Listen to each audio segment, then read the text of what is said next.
Good morning, cultists. Welcome back to another Unbalanced Breakfast with CthuLoops. Alright, so first off, thank you to everyone who left a comment or left a like on the first episode.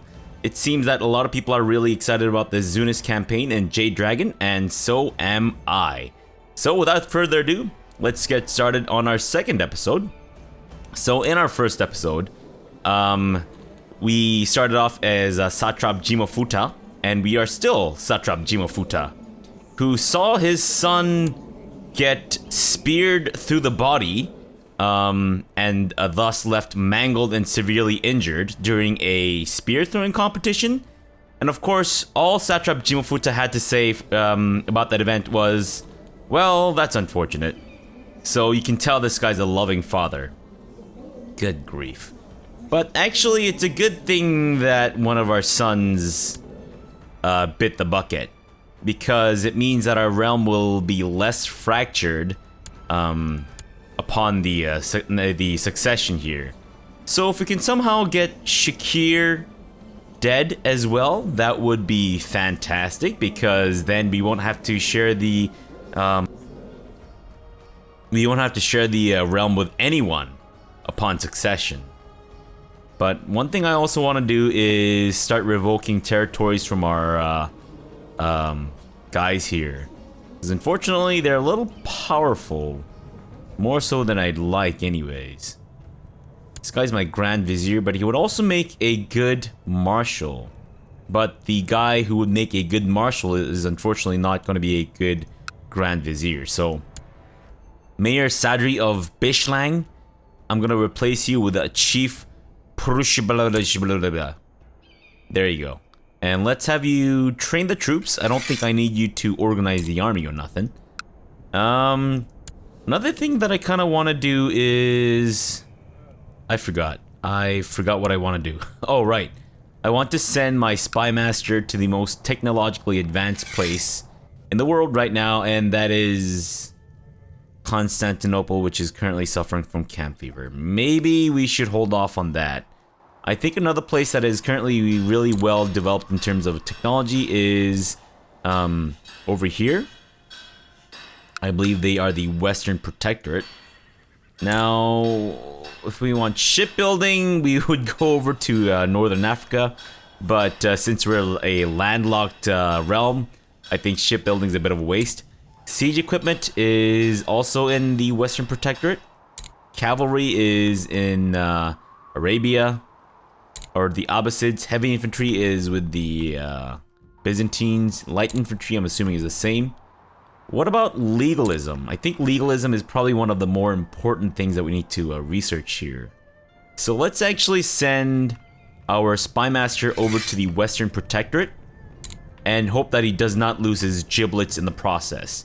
But if he does, well, I mean, too bad, so sad.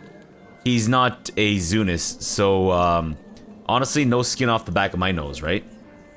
Alright, so what else did I want to do besides try to revoke this guy's shit? There isn't any castle holdings that I can revoke in these areas.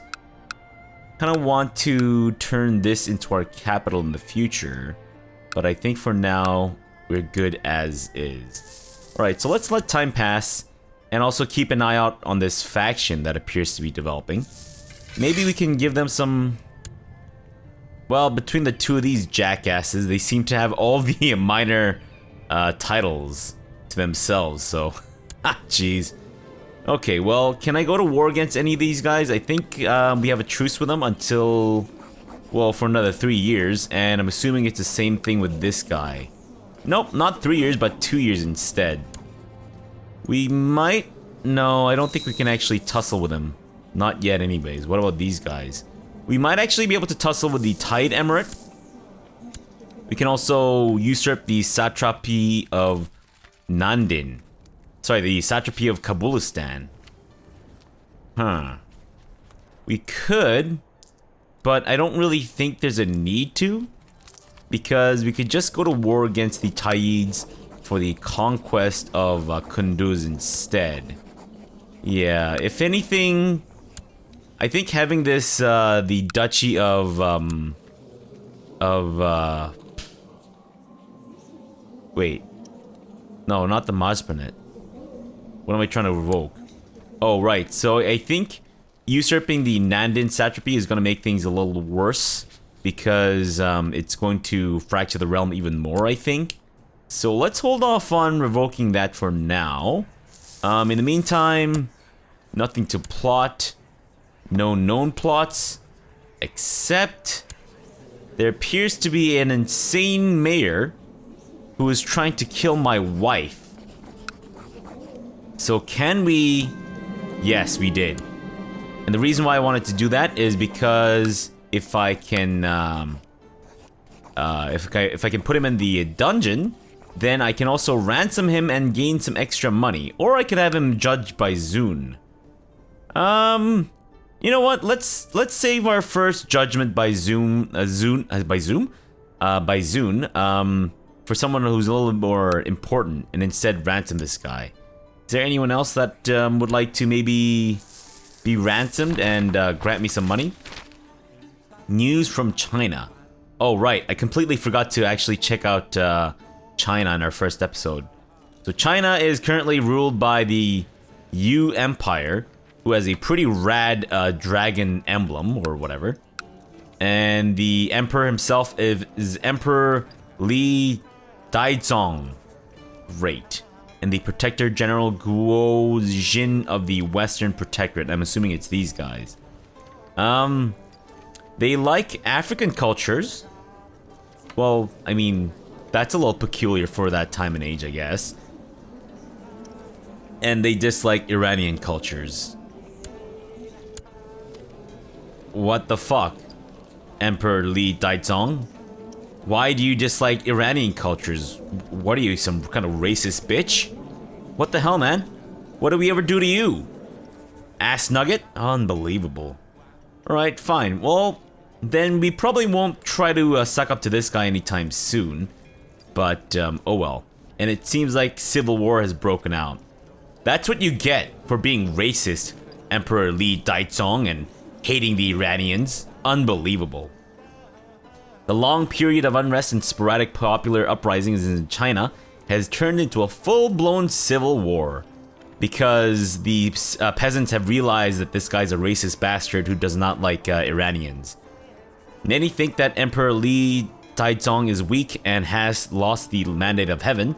Even as he cowers in Datong, massive rebel armies are on the move attacking loyalist strongholds. Still, the rebels have not yet gathered under a single leader, and the different factions are even fighting each other. Silk Road profits are halved, and tributary states can use this opportunity to break free. China will not be able to assist them should they be attacked anyways. Nice. Your daily routine involves repeatedly swinging your blade at a training dummy. So I guess we stopped using my impaled son as a training dummy then? Good. However, you can only learn so much from fighting an inanimate enemy, and the practice gets dreadfully dull for a while. I could use someone to train with. So let's become friends with this guy. There you go. He looks really young for his, well, I mean, he's not super old, but still. Alright, insane guy, are you gonna plot to kill someone again? Please do. Please give me an excuse to imprison you again. And our designated regent is just going to straight up be my heir. So they can start building up some prestige and whatnot. Anything else I should do here? No, our diviner is currently proselytizing in Kabul. Great. Court tutor. I'm not so sure I want any of these jerks to be court tutors. Not yet anyways. Commanders are all fine. My council, for the most part, is amicable towards me. Fantastic. We can, yeah, Satrapy of Kabulistan. Yeah, I get that. Right now, I'm just kind of like, trying to build up our military strength. So that we can really start sticking it to the neighbors. Because right now, I think if we start a tussle with one of these guys, because their suzerain is the Abbasids, what might end up happening is we might end up getting into a royal rumble with the Abbasids and everyone around us. And we don't want that. So they are the tributary state of Caliph al-Mansur. provides 20% of their income, 15% of the reinforcements. Can call their suzerain into wars. Yeah, so I think if I start to attack him, he might go crying to his mommy, the Abbasids, and that could make things a little difficult for us. We could swear fealty. That could be interesting. And then we can try to break this guy up from within. Maybe. We'll see how things go, and then we'll decide then. Alright. As you replace your training dummy with a real person, you find that facing an intelligent enemy is a lot harder, but also more rewarding. After many bruises and cuts, it's clear that you've gained experience and have better control over, of a fight than ever before. Fantastic. But I'm already 64 years old, so I'm probably on my way out, no? As war grows to be a constant presence in your life, you have on several occasions faced, nay almost courted, death. Then can we make love to death by any chance? And it seems like these guys have now lost the Duchy of Kabulistan, because they don't actually own territory there. Which is perfect, because now I can attack this guy for Banu and grow my territory even more. Let's do that. Wartime, babies. Babies? I don't know why I said babies, but apparently it's wartime for babies. Alright, babies, let's have you guys make your way over to... And it seems like the Abbasids are not about to attack them. I was kind of worried that maybe the Abbasids were coming in to swoop in and take my kill here. But no. No kill stealing from the Abbasids today, which is great. And actually, yeah, let's have my other son. No, wait, that's my heir. Well, as long as we end up with one son, that's better than having two sons. This should be an easy war. Already 22.2% war score. Perfect. Again, the Duchy of Kabulistan will leave until later. It's not really that pertinent right now. We might gain some extra prestige and whatnot, but that's fine. And my Grand Vizier is sucking up nicely to the Caliph, who still more or less hates my guts, but that's mostly because he's zealous. Got it. He's a little bitch. I understand. I get it. We've all been there, right? Nope, definitely not. Alright, that should be a stack wipe. Let's go back to Banu and start sieging down that territory. Perfect. Absolutely perfect. Udabanda, we gotta make sure that we take care of these guys sooner rather than later. False religion. Damn. Can we maybe try to proselytize this guy? No, because they're not pagans. Which is kind of unfortunate. And there is our war with Banu. Done and over with. Perfect. Let's install some new vassal in there and also give away this territory to someone brand spanking new. Like this guy. Hafez, the diviner of Zaranj. Congratulations, man. You are now the Count of Banu. Sorry, the Marzpanet. The Marzipan of Banu. Fantastic. And I can hold the Festival of the Sun again. Sure, let's do it. It gives us some extra prestige, and it'll be fun. You've begun preparations for the Festival of the Sun. You send out messengers with invitations to your vassals, expecting all to come and honor the Giver of Justice. I think there's actually a couple of dudes in my realm who are not yet Zunist, which means that they'll most likely decline. The Festival of the Sun is about to start, and in accordance with tradition, the festivities begin on a sunny morning. Large crowds have gathered around, and priests walk among them, distributing blessings in the name of the Giver of Justice. Praise the Giver of Justice. Praise him! Walking under the sun, the time has come for the main events of the Festival of the Sun, the ceremony known as Walking Under the Sun. A sunny day is chosen in Philadelphia, and on it, Zun's faithful will walk around barefoot around the circumference of the temple 99 times, playing all manner of strange games called Chardy McDennis. All the while chanting pious rhymes. It is a ritual of physical and spiritual cleansing, as well as a tribute to the radiant Lord Zun. It is known both for inspiring great piety and for causing great physical and mental exertion. Reading this whole paragraph has caused me great physical and mental exertion. Apparently, it takes it out of me. The ceremony of thanksgiving to Zun, the giver of justice, is held in the courtyard of the temple. All the attendants bare their heads and kneel to give thanks for the light, warmth, justice, wisdom, and fertility that he gives his faithful worshippers.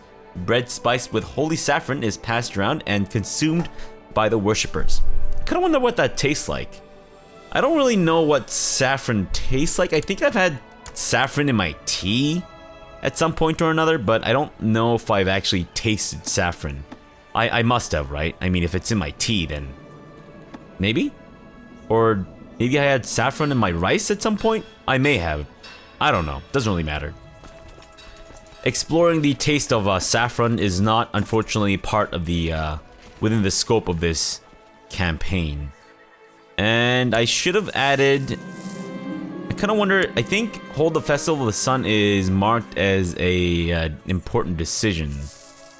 But, oh well. What we should actually start doing is improving our castle towns and whatnot. And get the money rolling. But what I really want to do is upgrade Kabul and Bamiyan. Although... Well, actually, yeah, that's fine because we need the things there. And we've had a Buddhist uprising. What the shit? I thought Buddhists were supposed to be super zen and chill and shit, but no. Can you guys just chillax? Yeah, no need to risk your giblets trying to reinforce these guys. A few days ago, you noticed an intriguing woman at your court. Most of the time, she sat quietly and did not draw any attention to herself. However, you could tell that she was listening very intently to the conversation, and that nothing escaped her watchful eyes. Perhaps you can find a use for her talents and her many chins. Holy shit, she's a master seductress. Really? Maybe double and triple chins were a mark of beauty back in those days? Yeah, you're actually better, like twice as skilled as my current spy master who refuses to see the light of the sun god. So Lady Bawan, I have the perfect job for you, and you now owe me a favor as well. Fantastic. Can I make you my concubine? No. Wait.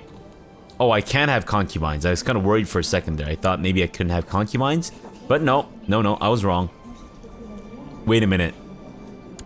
Your husband is the guy that we just fired. What the fuck? Shit. We fired this guy and hired his wife instead. Oh, man. Oh, shit. That's bound to cause a rift in their marriage, right? Maybe? Or maybe they're super chill and they just don't give a rat's ass. Holy crap. Alright, well, if we send you to spy on the Western Protectorate and you get caught, then at least you don't have any giblets to lose. So maybe we're okay there. Are you... Is that a knife or a feather? That's a dagger. Right. Is that a beard or have you covered it up with like a balaclava or something? Well, I mean, it's not a balaclava. Balaclava is a very specific type of clothing or article of clothing. Whatever. We have pretty much raised everyone that we have. Maybe we'll wait for these guys to reduce in their troop size before we go attack them. Because they are kind of in the mountains, which is a little worrisome, I'm not gonna lie. So my grandson, who is set to be the heir after my son, is ready for a new education. So let's go with the martial education there. Otherwise, do we need to...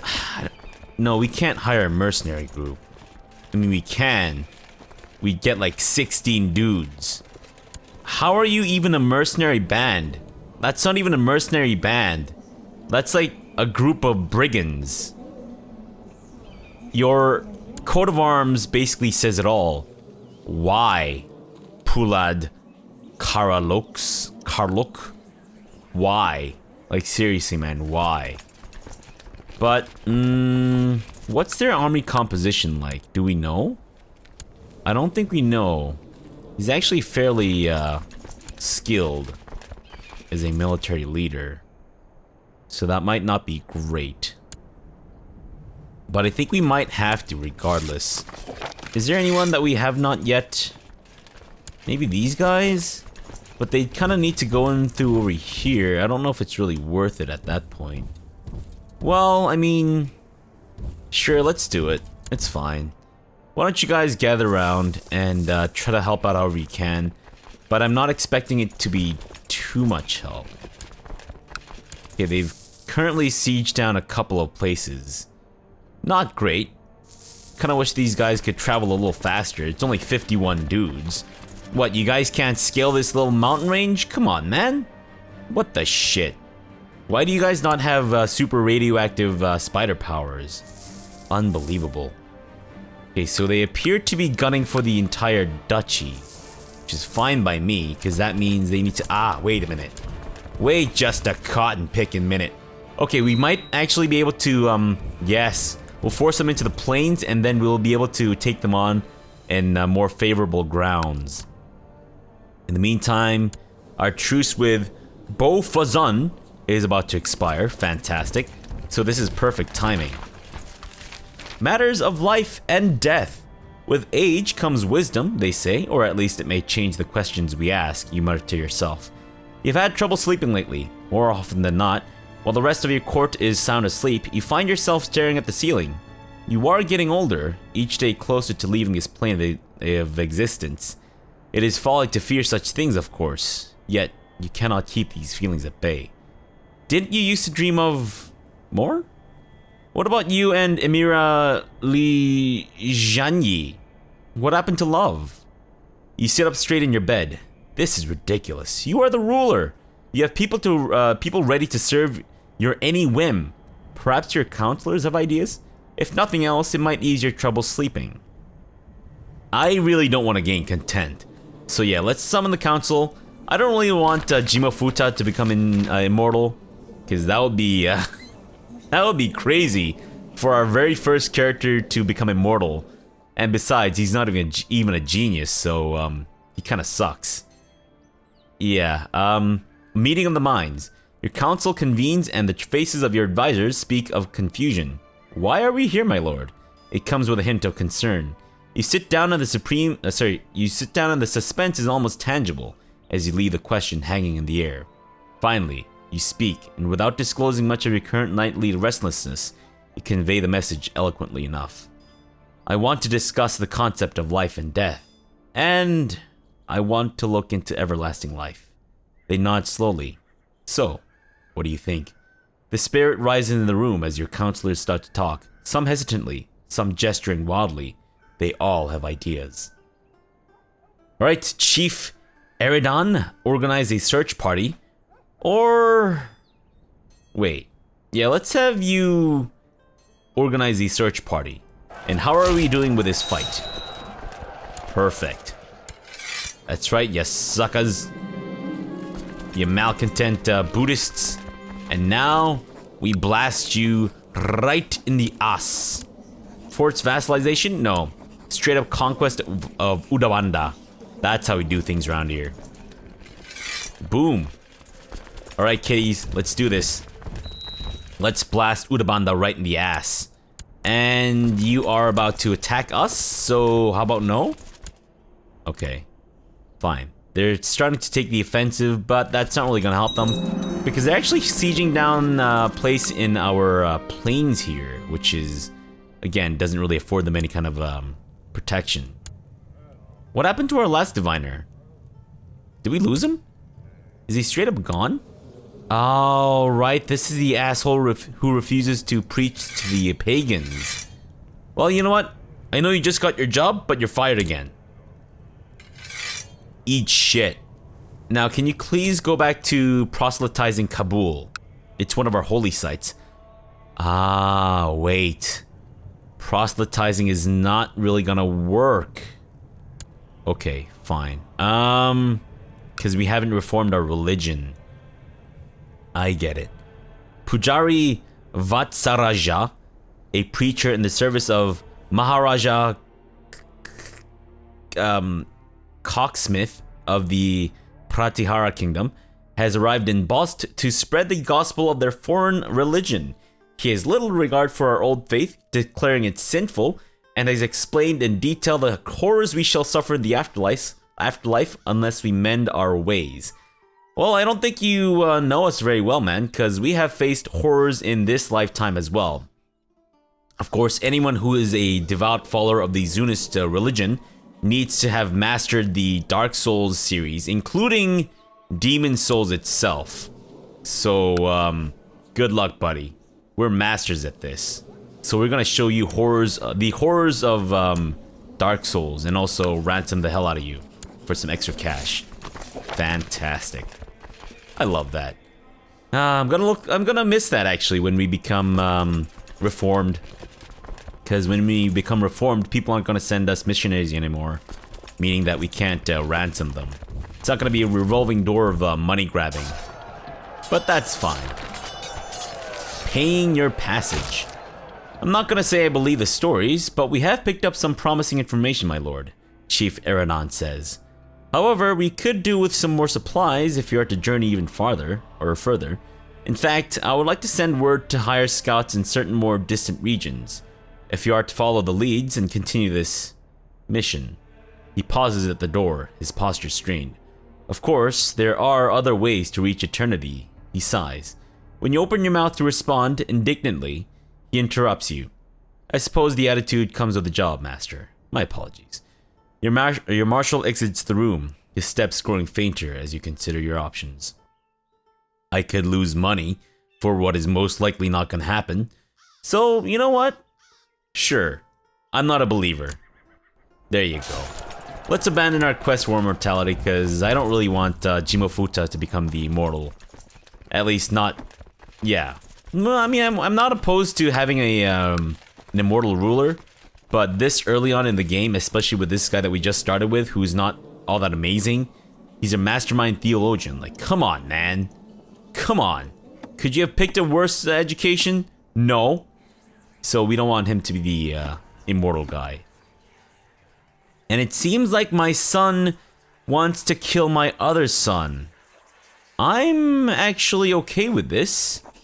I could also have him imprisoned, and then maybe either banished or have him try to die in my dungeon. Which would mean that the title would now be passed on to this guy instead. Between these two, I think I actually prefer this guy. So why don't I imprison him, throw him in the oubliette, and hope that he snuffs it. I mean, if he does, then this guy will be my sole heir, which is fine. So let's do it. Boom. You're in prison now, son. You're in prison now.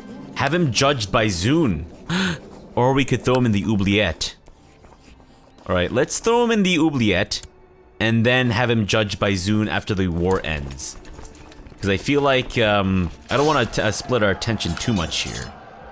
Alright, we could just continue to blast them in the ass. Or we could probably just siege down the, their one and only holding here. Yep, there we go. We've started. And this should be fairly easy, I'm assuming. Yeah. Losing 12% every 12 days. This looks a little different. In spite of all of his efforts, Chief Eredon's search for information on how to prolong the life of his master has turned up fruitless. Disappointment is written all over your face as you rise to leave the council meeting. He avoids your gaze for months, but he's not the only one. Whenever you enter the room nowadays, people grow quiet. The rumors say you're dying. In a sense, it is true. But aren't we all? You still have trouble sleeping. Was life always this awkward? No, not really. Not really. You consider firing Chief Eredon. It'd feel good, wouldn't it? Not really. I mean, I kind of wanted this to fail. Come on, Jimofuta. You're like 67 years old. Time to let go, shuffle off this mortal coil, as it were. And boom. Aw, man. Bad news for this guy. Not only did he lose his one and only holding, but he also has cancer. Poor guy. Udabanda, I believe, is a part of Gandhara, which means that we might actually be able to go to war against Karkota for it. But that being said, they're super weak. They are so weak. Oh my god. That's incredible. You have a claim on the Empire of Rajasthan. Really? Wow, okay. Interesting. And if we do this, then we would want to take the county of Nandana, and that would give us the entire duchy of Gandhara. I think Gandhara is actually a fairly powerful location to hold, especially Udabanda, which already has an extra castle that we can take. Also got another trade post. I think traditionally Kabul is supposed to be our capital, but I actually wouldn't mind taking Udabanda since it's already got the potential for 6 holdings. Which means that we might need to start giving away some territory in other places. But, I don't know. Alright, well, let's take a break here. In our next episode, we will send our eldest son to be judged by Zun and hope that he snuffs it, so that we can just have one heir, this guy, and then he can take over and all that shit, and it'll be fantastic. Alright, so for now, thanks for watching and have a good breakfast.